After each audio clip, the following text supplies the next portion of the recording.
সবচেয়ে অবহেলিত আত্মীয়ের নাম হলো ফুফু। ফুফুর সাথে একটু ফোনে কথা বলেন, একটু খোঁজ খবর নেন। আপনার বাবার বোন, আপনার অনেক কাছের আত্মীয়, তার হক অনেক বেশি। আপনার চাচা আপনার বাবার মতো। কোনো কারণে যদি মনোমালিন্য থাকে, জমি জমা নিয়ে গন্ডগোল থাকে, বাপের সাথে থাকুক বা আপনার সাথেও থাকুক, কিন্তু খবরদার, তিনি আপনার আত্মীয়।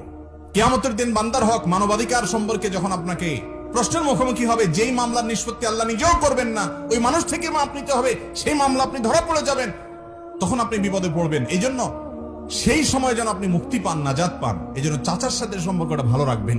চাচাতো ভাই বোনদের কোনো হক নষ্ট করবেন না, ফোনে যোগাযোগ রাখবেন। এই যে সম্পর্ক বজায় রাখা, খোঁজ খবর নেওয়া, বিপদ আপদে পাশে দাঁড়ানো, এক।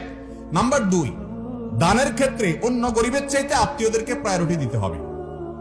আপনি যাকাতের টাকা দিবেন, আপনার আত্মীয়ের ভিতরে যদি গরিব লোক থাকে, আপনার চাচা, আপনার চাচাতো ভাই বোন, আপনার ফুফু, আপনার